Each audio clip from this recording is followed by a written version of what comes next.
ನಮಸ್ಕಾರ ಸ್ನೇಹಿತರೆ, ನಾನು ನಿಮ್ಮ Venkatesh B Patil. Welcome to V study mate YouTube channel.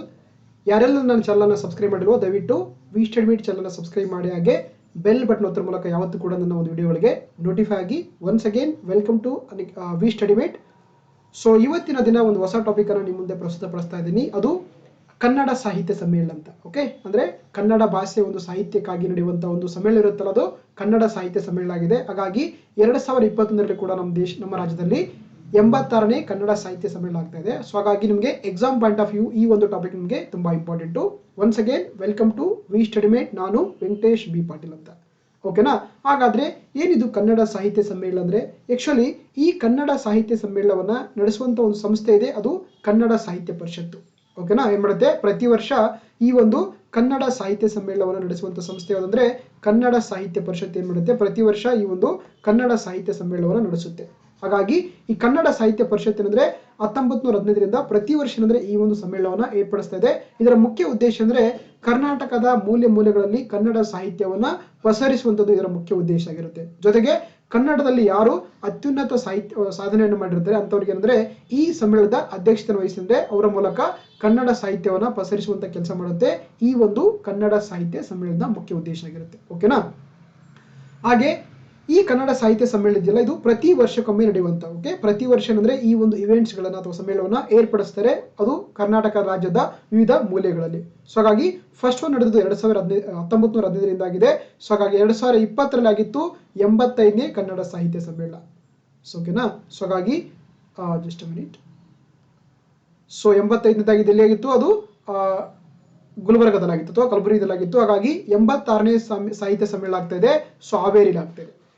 So ಹಾಗಾಗಿ ಈ ಒಂದು ಟಾಪಿಕ್ ನಿಮಗೆ ಎಕ್ಸಾಮ್ ಪಾಯಿಂಟ್ ಆಫ್ ನೋಡ್ತಾ ಇದ್ರೆ ತುಂಬಾ ಇಂಪಾರ್ಟೆಂಟ್ ಆಗುತ್ತೆ. ಸೊ ಇದಕ್ಕೆ ಫಂಡಿಂಗ್ ಕೊಡುವಂತ ಸಂಸ್ಥೆ ಅಂತಂದ್ರೆ ಕರ್ನಾಟಕ ರಾಜ್ಯ ಸರ್ಕಾರ ಮಾಡುತ್ತೆ. ಫಂಡಿಂಗ್ ಅಂದ್ರೆ ಅಮೌಂಟ್ ಅನ್ನು ಕೊಡುತ್ತೆ. ಜೊತೆಗೆ ನಡೆಸುವಂತ ಸಂಸ್ಥೆ ಕನ್ನಡ ಸಾಹಿತ್ಯ ಪರಿಷತ್ ಅಂತ. ಸೊ ಹಾಗಾಗಿ ಈ ಕನ್ನಡ ಸಾಹಿತ್ಯ ಪರಿಷತ್ ಇದೆಯಲ್ಲ, ಇದು ಸ್ಥಾಪನೆ ಆಗಿದ್ದು ಯಾವಾಗ ಅಂದ್ರೆ 1915ರಲ್ಲಿ ಸ್ಥಾಪನೆ ಆಗುತ್ತೆ. ಇದನ್ನ ಸ್ಥಾಪನೆ ಮಾಡಿರುವಂತ ಯಾರಂತಂದ್ರೆ ಅದು ಮೈಸೂರಿನ ಅರಸಾಗಿರುವಂತ ರಾಜರ್ಷಿ ನಾಲ್ವಡಿ ಕೃಷ್ಣರಾಜ ಒಡೆಯರ್ ಏನ್ ಮಾಡ್ತಾರೆ ಅಂದ್ರೆ ಈ ಒಂದು ಕನ್ನಡ ಸಾಹಿತ್ಯ ಪರಿಷತ್ತನ್ನ ರಚನೆ ಮಾಡ್ತಾರೆ. ಹಾಗಾಗಿ ಈ ಕನ್ನಡ ಸಾಹಿತ್ಯ ಪರಿಷತ್ ಇದೆಯಲ್ಲ, ರಚನೆ ಮಾಡಿದಾಗ ಇದರ ಒಂದು ಹೆಸರಾಗಿತ್ತು ಕರ್ನಾಟಕ ಸಾಹಿತ್ಯ ಪರಿಷತ್ ಆಗಿತ್ತು ನೋಡಿ. ಓಕೆನಾ? ಇದರ ಒಂದು ಮೂಲ ಹೆಸರಿನಾಗಿತ್ತು ಕರ್ನಾಟಕ ಸಾಹಿತ್ಯ ಪರಿಷತ್ ಅಂತಿತ್ತು. ಆದ್ರೆ 1938ರಿಂದ ಹೆಸರನ್ನ ಚೇಂಜ್ ಮಾಡ್ತಾರೆ, ಬದಲಾವಣೆ ಮಾಡ್ತಾರೆ. ಏನಂತ? ಕನ್ನಡ ಸಾಹಿತ್ಯ ಪರಿಷತ್ ಅಂತ. ಅಂದ್ರೆ 1915ರಲ್ಲಿ ಇದು ಸ್ಥಾಪನೆಯಾದಾಗ ಇದರ ಹೆಸರಾಗಿತ್ತು ಕರ್ನಾಟಕ ಸಾಹಿತ್ಯ ಪರಿಷತ್ ಅಂತ. 1938ರಿಂದ ಕನ್ನಡ ಸಾಹಿತ್ಯ ಪರಿಷತ್ ಅಂತೇಳಿ ಹೆಸರನ್ನ ಬದಲಾವಣೆ ಮಾಡ್ತಾರೆ. ಸೊ ಹಾಗಾಗಿ ಇದರ ಮುಖ್ಯ ಉದ್ದೇಶ ಏನಂದ್ರೆ ನಮ್ಮ ರಾಜ್ಯದಲ್ಲಿ ಕನ್ನಡವನ್ನ ಉಳಿಸಿ ಬೆಳೆಸುವಂತದ್ದು ಮತ್ತೆ ಸಂರಕ್ಷಿಸುವಂತು. ಅದರ ಮೂಲಕ ಏನ್ ಮಾಡುತ್ತೆ, ಪ್ರತಿ ವರ್ಷ ಕನ್ನಡದ ಪುಸ್ತಕಗಳನ್ನ ಪ್ರಕಟಣೆ ಮಾಡುತ್ತೆ. ಜೊತೆಗೆ ಕನ್ನಡ ನಾಡು ನುಡಿಯ ಸಂರಕ್ಷಣೆ ಮಾಡುತ್ತೆ. ಜೊತೆಗೆ ಕನ್ನಡ ಭಾಷೆಗಾಗಿ ಶ್ರಮಿಸಲು ಕಟ್ಟಲಾಗಿರುವಂತಹ ಒಂದು ಪ್ರಮುಖವಾದಂತಹ ಸಂಸ್ಥೆ ಅಂದ್ರೆ ಅದು ಕನ್ನಡ ಸಾಹಿತ್ಯ ಪರಿಷತ್ ಅಂತ. ಹಾಗಾಗಿ ಪ್ರಸ್ತುತವಾಗಿ ಇದರ ಅಧ್ಯಕ್ಷರಾಗಿ ಕೆಲಸ ಮಾಡ್ತಾ ಇದ್ದಾರೆ, ಅದು ಡಾಕ್ಟರ್ ಮನು ಬಳಿಗಾರ್ ಅವರು ಇದರ ಒಂದು ಪ್ರಸ್ತುತವಾಗಿ ಇದರ ಅಧ್ಯಕ್ಷರಾಗಿ ಕಾರ್ಯವನ್ನ ನಿರ್ವಹಿಸ್ತಾ ಇದ್ದಾರೆ. That's it. ಸೊ ಹಾಗಾಗಿ ಅಂದ್ರೆ ಇದು ನಮ್ಮ ರಾಜ್ಯದಲ್ಲಿ ಕನ್ನಡದ ಬೆಳವಣಿಗೆ ಮತ್ತು ಉಳಿಕೆಗಾಗಿ ಸಾಕಷ್ಟು ಸಮ್ಮೇಳನಗಳು ಮಾಡುತ್ತೆ ಪ್ರತಿ ವರ್ಷ. ಸೊ ಹಾಗಾಗಿ ಮೊಟ್ಟ ಮೊದಲ ಸಮ್ಮೇಳನ ಆಗಿದ್ದು ಯಾವಾಗ ಅಂದ್ರೆ 1915ರಲ್ಲಿ ಆಗಿದೆ. ಓಕೆನಾ? ಸೊ ಇದಾಗಿದ್ದು ಮೊಟ್ಟ ಮೊದಲ ಸಮ್ಮೇಳನ ಆಗಿದ್ದು ಯಾವಾಗ ಅಂದ್ರೆ 1915ರಲ್ಲಿ. ಸೊ ಅದರ ಅಧ್ಯಕ್ಷರಾಗಿದ್ದಾರೆ, ಸೊ ಜಸ್ಟ್ ಅ ಮಿನಿಟ್. ಓಕೆನಾ? ಸೊ ಅದರ ಅಧ್ಯಕ್ಷರಾಗಿದ್ದಾರೆ ಎಚ್ ವಿ ನಂಜುಂಡಯ್ಯನವರು. ಇವರು ಬೆಂಗಳೂರಲ್ಲಿ ನಡೆದಂತ ಕನ್ನಡ ಸಾಹಿತ್ಯ ಸಮ್ಮೇಳನದ ಮೊಟ್ಟ ಮೊದಲ ಅಧ್ಯಕ್ಷರಾಗಿದ್ದರು ಎಚ್ ವಿ ನಂಜುಂಡಯ್ಯನವರು. ಜೊತೆಗೆ ಎರಡನೇ ಸಮ್ಮೇಳನ ಆಗುತ್ತೆ 1916ರಲ್ಲಿ. ಇದು ಕೂಡ ಆಗಿದ್ದಿಲ್ಲ ಅಂದ್ರೆ ಬೆಂಗಳೂರಲ್ಲಿ ಆಗುತ್ತೆ. ಇದರ ಅಧ್ಯಕ್ಷರು ಕೂಡ ಆಗಿರ್ತಾರೆ ಎಚ್ ವಿ ನಂಜುಂಡಯ್ಯನವರು. ಹಾಗೆ ಮೂರನೇ ಸಮ್ಮೇಳನ ಆಗಿದ್ದು 1917ರಲ್ಲಿ. ಇದು ಕೂಡ ಆಗಿದ್ದು ಮೈಸೂರಲ್ಲಾಗಿತ್ತು.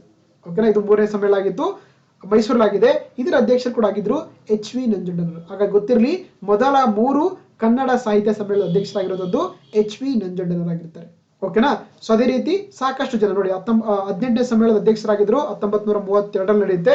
ಇದರಾಗಿದ್ದು ಡಿ ವಿ ಗುಂಡಪ್ಪನವರು, ಅಂದ್ರೆ ದೇವನಹಳ್ಳಿ ವೆಂಕಟರಮಣಯ್ಯನ ಮಗ ಗುಂಡಪ್ಪನವರು ಅಂದ್ರೆ ಇದರ ಅಧ್ಯಕ್ಷರಾಗಿರ್ತಾರೆ. ಅದು 18ನೇ ಸಮ್ಮೇಳನ ಆಗಿರುತ್ತೆ.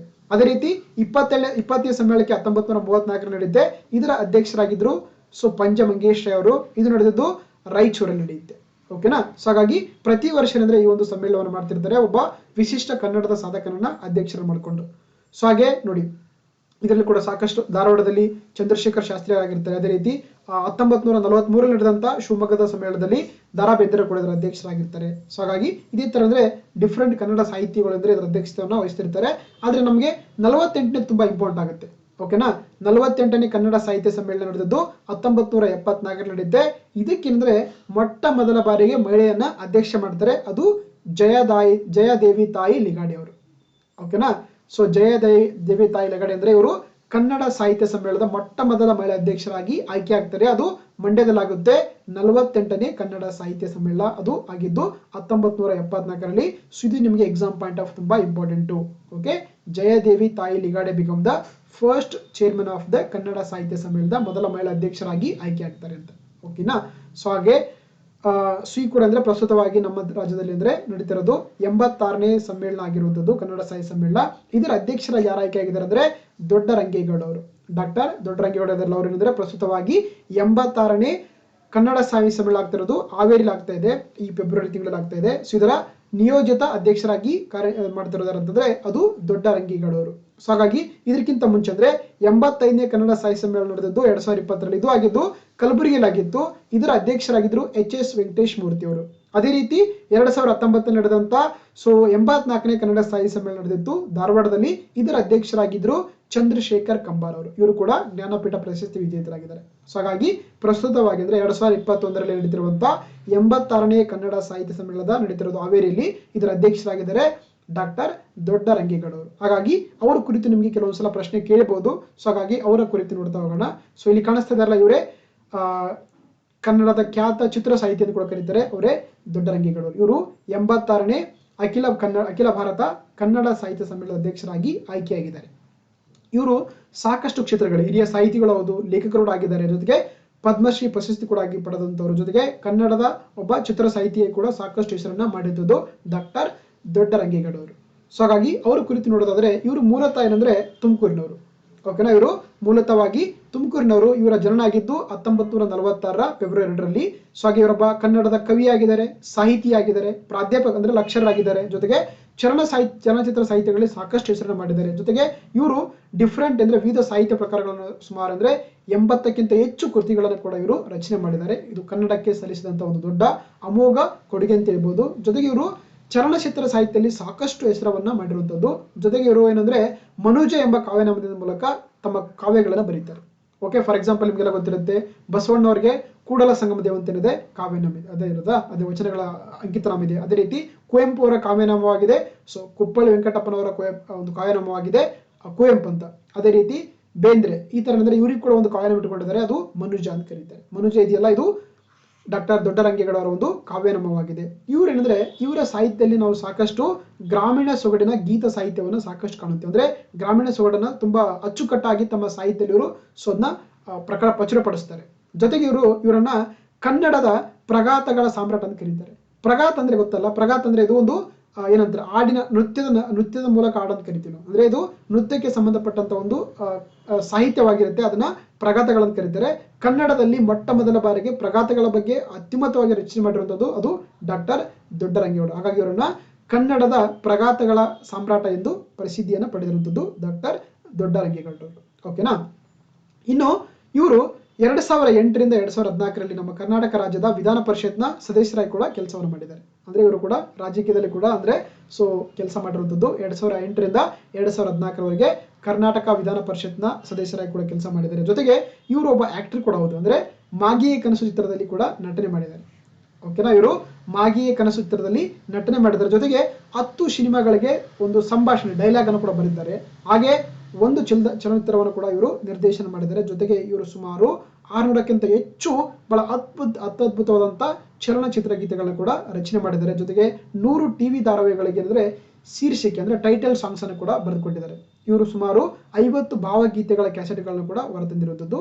ಹಾಗಾಗಿ ಪ್ರಸ್ತುತವಾಗಿ ಇವರು 2021 ಹಾವೇರಿ ನಡೆಯುತ್ತಿರುವಂತ 86ನೇ ಅಖಿಲ ಭಾರತ ಕನ್ನಡ ಸಾಹಿತ್ಯದ ಅಧ್ಯಕ್ಷರಾಗಿ ಕೂಡ ರೀಸೆಂಟ್ ಆಗಿ ಆಯ್ಕೆಯಾಗಿದ್ದಾರೆ. ಓಕೆನಾ. ಇನ್ನು ಇವರ ಕೃತಿಗಳು ನೋಡ್ಬೇಕಾದ್ರೆ ಇವರ ಕವನ ಸಂಕಲನಗಳು ಕಣ್ಣು ನಾಲಿಗೆ, ಕಡಲು ಕಾವ್ಯ, ಅದೇ ರೀತಿ ಜಗುಲಿ ಹತ್ತಿ ಹಿಡಿದು, ನಾಡಾಡಿ, ಮೌನ ಸ್ಪಂದನ, ಕುದಿಯುವ ಕುಲುಮೆ, ಚದುರಂಗದ ಕುದುರೆಗಳು, ಯುಗವಾಣಿ, ಬದುಕು ತೋರಿದ ಬೆಳಕು, ಏಳು ಬೀಳಿನ ಆದಿ, ಅವತಾರ ಐಸಿರಿ, ಹೊಸ ಒನಲು, ಲೋಕಾಯಣ, ನಿಕ್ಷೇಪ, ಗೇಮ ಇವೆಲ್ಲ ಕೂಡ ಅವರ ಒಂದು ಪ್ರಮುಖವಾದಂತ ಏನಾಗಿದೆ ಕವನ ಸಂಕಲನಗಳಾಗಿವೆ. ಹಾಗೆ ಇವರ ಗದ್ಯ ಕೃತಿಗಳು ಕೂಡ ರಚನೆ ಮಾಡಿದರೆ ವರ್ತಮಾನದ ವ್ಯಂಗ್ಯದಲ್ಲಿ, ವಿಚಾರವಾಹಿನಿ, ವಿಶ್ವಮುಖಿ, ದಾರಿದೀಪಗಳು ಅಂತ. ಅದೇ ರೀತಿ ಆಗ್ಲೇ ಹೇಳ್ತಿದ್ದೆ ನಿಮಗೆ ಇವರನ್ನ ಕರ್ನಾಟಕದ ಪ್ರಘಾತದ ಸಾಮ್ರಾಟ್ ಅಂತ ಕರೀತಾರೆ. ಪ್ರಘಾತ್ ಅಂದ್ರೆ ಒಂದು ನರ್ತನ ಗೀತೆ ಅಂತ ಕರಿತೀವಿ. ಅಂದ್ರೆ ಅವರ ಆ ಒಂದು ಹಾಡಿನ ಮೂಲಕ ನಾವು ನರ್ತನವನ್ನು ಕೂಡ ಮಾಡಬಹುದು. ಹಾಗಾಗಿ ಇವುಗಳನ್ನ ಪ್ರಘಾತ್ ಅಂತ ಕರೀತಾರೆ. ಸೊ ಹಾಗಾಗಿ ಇವರ ಪ್ರಘಾತ ಕೃತಿಗಳು ನೋಡ್ತಾ ಹೋದ್ರೆ ಪ್ರೀತಿ ಪ್ರಘಾತ, ಹಳ್ಳಿ ಹುಡುಗಿ, ಆಡು ಪಾಡು ಇದೆಲ್ಲ ಇವರ ಪ್ರಮುಖವಾದಂತಹ ಒಂದು ಪ್ರಘಾತ ಕೃತಿಗಳಾಗಿದೆ. ಹಾಗೆ ಇವರು ಏನ್ ಮಾಡಿದ್ದಾರೆ ಅಂದ್ರೆ ಸಾಕಷ್ಟು ಚಲನಚಿತ್ರ ಗೀತೆಗಳು ಕೂಡ ಬರೆದಿದ್ದಾರೆ. ಸೊ ಅದು ರಂಗನಾಯಕಿ ಆಗಿರ್ಬೋದು, ಪರಸಂಗದ ಗಂಡತಿ ಹೌದಾ, ತೇರ ನೇರೆ ಅಂಬರದಾಗೆ ಇದು ಸಾಂಗ್ ಇದೆಯಲ್ಲ ಅದನ್ನು ಬರೆದಂಥವ್ರು ಕೂಡ ಸೊ ದೊಡ್ಡರಂಗೇಗೌಡರು. ಅದೇ ರೀತಿ ಅಲೆಮನೆ, ನಮ್ಮೂರ ಮಂದಾರ ಹೂವೇನು ಅಂತ ಗೀತೆ ಇದೆಯಲ್ಲ ಅದು ಕೂಡ ಬರೆದಂಥವ್ರು ದೊಡ್ಡರಂಗೇಗೌಡರು. ಅದೇ ರೀತಿ ಅನುಪಮ, ಅರುಣರಾಗ, ಮುದುಡೆ ತಾವರೆ ಅರಳಿತು, 7 ಸುತ್ತಿನ ಕೋಟೆ, ಅದೇ ರೀತಿ ಅಶ್ವಮೇಧ, ಹೃದಯ ಗೀತೆ, ಭೂಲೋಕದಲ್ಲಿ ಯಮರಾಜ, ಆಮೇಲೆ ಜನುಮದ ಜೋಡಿ ನೀನು ಅಂತ ಫಿಲ್ಮ್ ಇದೆಯಲ್ಲ ಅದರ ಸಾಂಗ್ ಇರ್ಬೋದು, ಕುರುಬನ ರಾಣಿ, ರಮ್ಯ ಚೈತ್ರ ಕಾಲ್ಯ, ತಂದೆಗೆ ತಕ್ಕ ಮಗ, ಪಡೋರಳ್ಳಿ ಪಾಂಡವರು. ಹೀಗೆ ಅಂದ್ರೆ ಸಾಕಷ್ಟು ಏನಂತಂದ್ರೆ ಒಂದು ಚಲನಚಿತ್ರಗಳಿಗೆ ಗೀತೆಗಳನ್ನು ಬರೆದು ಸಾಕಷ್ಟು ನಾಡಿನಲ್ಲಿ ಫೇಮಸ್ ಆಗಿರುವಂಥ ವ್ಯಕ್ತಿ ಅಂತಂದ್ರೆ ಅದು ಡಾಕ್ಟರ್ ದೊಡ್ಡರಂಗೇಗೌಡರು. ಜೊತೆಗೆ ಇವರು ಭಾವಗೀತೆಗಳನ್ನು ಕೂಡ ಬರೆದಿದ್ದಾರೆ. ಒಂದು ಮಾವು ಬೇವು ಆಗಿರ್ಬೋದು, ಪ್ರೇಮ ಪಯಣ, ಕಾವ್ಯ ಕಾವೇರಿ ಅಂತ. ಜೊತೆಗೆ ಇವರು ಪ್ರವಾಸ ಸಾಹಿತ್ಯವನ್ನು ಕೂಡ ಬರೆದಂಥವ್ರು. ಅದು ಅನನ್ಯ ನಾಡು ಅಮೇರಿಕಾ, ಪಿರಮೊಡ್ಡೆಗಳ ಪರಿಸರದಲ್ಲಿ, ಆಮೇಲೆ ಮುಕ್ತಗಳು ಆಗಿರುವಂಥದ್ದು, ಮಣ್ಣಿನ ಮಾತುಗಳಾಗೆ, ಮಿಂಚಿನ ಗೊಂಚಲು. ಇವರು ಒಂದೇನಂದ್ರೆ ಇಷ್ಟೆಲ್ಲ ಇದು ಅವರ ಒಂದು ಸಾಹಿತ್ಯ ಕೃಷಿಯನ್ನ ಮಾಡಿರುವಂಥದ್ದು. ಅದು ಗದ್ಯ ಆಗಿರ್ಬೋದು, ಪದ್ಯ ಆಗಿರ್ಬೋದು, ಕವನ ಸಂಕಲನ ಆಗಿರ್ಬೋದು, ಪ್ರವಾಸ ಸಾಹಿತ್ಯ ಆಗಿರ್ಬೋದು. ಅದೇ ರೀತಿ ಅವರ ಒಂದು ಪ್ರಘಾತಗಳು ಕೂಡ ಸಾಕಷ್ಟು ಒಂದು ಪ್ರಸಿದ್ಧವಾದಂಥ ಗೀತೆಗಳನ್ನು ಕೂಡ ಬರೆದಿರುವಂಥದ್ದು ಡಾಕ್ಟರ್ ದೊಡ್ಡರಂಗೇಗೌಡರು. ಹಾಗೆ ಇವರು ಕೂಡ ಸಾಹಿತ್ಯ ಅಂದ್ರೆ ಆ ಸಾಕಷ್ಟು ಒಂದು ಪ್ರಶಸ್ತಿ ಪುರಸ್ಕಾರ ಕೂಡ ಪಡ್ಕೊಂಡಿದ್ದಾರೆ. ಇವರಿಗೆ 1982ರಲ್ಲಿ ಅವರ ಅಲೆಮನಿ ಚಿತ್ರಕ್ಕಾಗಿ ಅಂದ್ರೆ ನಮ್ಮೂರ ಮಂದಾರ ಹೂವೆ ಅಂತೇಳಿ ಗೀತೆ ಇದೆಯಲ್ಲ ಅದಕ್ಕೆ ಸೊ ಇವರಿಗೆ ಅಂದ್ರೆ ಕರ್ನಾಟಕದಿಂದ ರಾಜ್ಯ ಸರ್ಕಾರದಿಂದ ವಿಶೇಷ ಗೀತಗಾರ ಪ್ರಶಸ್ತಿಯನ್ನು ಕೂಡ ಪಡೆದಿದ್ದಾರೆ. ಜೊತೆಗೆ ಇವರಿಗೆ ಅಂದ್ರೆ ನೋಡಿ ಕನ್ನಡದಲ್ಲಿ ವಿಶೇಷ ಗೀತೆ ಪ್ರಶಸ್ತಿ ಪಡೆದಂತ ಮೊದಲ ಸಾಹಿತಿ ಕೂಡ ಡಾಕ್ಟರ್ ದೊಡ್ಡರಂಗೇಗೌಡರು. ಜೊತೆಗೆ ಇವರಿಗೆ ಅಂದ್ರೆ 4 ಬಾರಿ ಉತ್ತಮ ಗೀತ ರಚನೆಗೆ ರಾಜ್ಯ ಪ್ರಶಸ್ತಿ ಕೂಡ ಪಡ್ಕೊಂಡಿದ್ದಾರೆ. ಹಾಗೆ ಇವರಿಗೆ ಕರ್ನಾಟಕ ರಾಜ್ಯ ಸರ್ಕಾರ ಕೊಡುವಂತ ರಾಜ್ಯೋತ್ಸವ ಪ್ರಶಸ್ತಿ ಕೂಡ ಭಾಜನಾಗಿದ್ದಾರೆ. ಹಾಗೆ ಇವರಿಗೆ 2018ರಲ್ಲಿ ಪದ್ಮಶ್ರೀ ಕೇಂದ್ರ ಸರ್ಕಾರ ಕೊಡುವಂತ ಪದ್ಮಶ್ರೀ ಪ್ರಶಸ್ತಿಯನ್ನು ಕೂಡ ಇವರಿಗೆ ಒಲಿದಿರುವಂಥದ್ದು. ಹಾಗೆ ಕಣ್ಣು ನಾಲಿಗೆ ಕಡಲು ಕಾವ್ಯ ಎನ್ನುವಂಥ ಕವನ ಸಂಕಲನಕ್ಕೆ ಇವರಿಗೆ ಕರ್ನಾಟಕ ಸಾಹಿತ್ಯ ಅಕಾಡೆಮಿ ಪ್ರಶಸ್ತಿ ಕೂಡ 1972ರಲ್ಲಿ ಇವರಿಗೆ ಒಲಿದಿರುವಂಥದ್ದು. ಹಾಗೆ ಪ್ರೀತಿ ಪ್ರಘಾತ ಕೃತಿಗೆ ಕನ್ನಡ ಸಾಹಿತ್ಯ ಪರಿಷತ್ತಿನಿಂದ ಕೊಡುವಂತ ರತ್ನಾಕರ ವರ್ಣಿ ಮುದ್ದಣ್ಣ ಕಾವ್ಯ ಪ್ರಶಸ್ತಿಯನ್ನ 1990ರಲ್ಲಿ ಕೂಡ ಇವರು ತಮ್ಮ ಮುಡಿಲಿಗೆ ಏರಿಸಿಕೊಂಡಿರುವಂಥದ್ದು. ಸೊ ಹಾಗಾಗಿ ಇದೆಲ್ಲ ಕೂಡ ಡಾಕ್ಟರ್ ದೊಡ್ಡರಂಗೇಗೌಡರ ಒಂದು ಸಾಹಿತ್ಯದ ಸಾಧನೆ ಅಂತ ಹೇಳ್ಬೋದು. ಹಾಗಾಗಿ ಇವರು 86ನೇ ಕನ್ನಡ ಸಾಹಿತ್ಯ ಸಮ್ಮೇಳನದ ಹಾವೇರಿ ನಡೀತಿರುವಂಥ ಅಧ್ಯಕ್ಷರಾಗಿ ಇವರು ಅಧ್ಯಕ್ಷರಾಗಿರುವುದು ಇಷ್ಟು. ಓಕೆ, ಸೊ ಹಾಗಾಗಿ ಇದಿಷ್ಟು ಕನ್ನಡ ಸಾಹಿತ್ಯ ಸಮ್ಮೇಳನಕ್ಕೆ ಸಂಬಂಧಪಟ್ಟಂತ ವಿಷಯ ಅಂತ ಹೇಳ್ಬೋದು. ಹಾಗೆ ನಿಮಗೆಲ್ಲ ಗೊತ್ತಿರುವಂತೆ ನಾನು ಕೂಡ ಅನ್ಅಕಾಡೆಮಿಯಲ್ಲಿ ಟೀಚ್ ಮಾಡ್ತಾ ಇದ್ದೀನಿ. ಸೊ ಹಾಗಾಗಿ ಫೆಬ್ರವರಿ 4ರಿಂದ ಹೊಸ ಬ್ಯಾಚ್ ಕೋರ್ಸ್ ಸ್ಟಾರ್ಟ್ ಮಾಡ್ತಾ ಇದ್ದೀನಿ, foundation course on the Indian polity ಅಂತ. ಹಾಗಾಗಿ ನೀವೇನಾದರೂ ಈ ಕೋರ್ಸ್ಗೆ ಜಾಯ್ನ್ ಆಗಬೇಕಂದ್ರೆ ದಯವಿಟ್ಟು ನನ್ನ ರೆಫರಲ್ ಕೋಡ್ ಆಗಿರುವಂತಹ VMB ಪಾಟೀಲ್ ಬಳಕೆ ಮಾಡಿದ್ರೆ ನಿಮಗೆ 10% ಡಿಸ್ಕೌಂಟ್ ಸಿಗುತ್ತೆ. ಹಾಗಾಗಿ ನಿಮ್ಗೆ ಏನಾದರೂ ಡೌಟ್ಸ್ಗಳಿದ್ರೆ ಕೂಡ ಈ ಒಂದು ನನ್ನ ವಾಟ್ಸಪ್ ನಂಬರಿಗೆ ಕಾಲ್ ಮಾಡಿ ನಿಮ್ಮ ಡೌಟ್ಸ್ಗಳನ್ನು ಕೂಡ ಕ್ಲಾರಿಫೈ ಮಾಡ್ಕೊಳ್ಬೋದು. ಸೊ ದಯವಿಟ್ಟು subscribe the we study made channel ಅಂತ. Okay, thank you once again, all the best, thank you.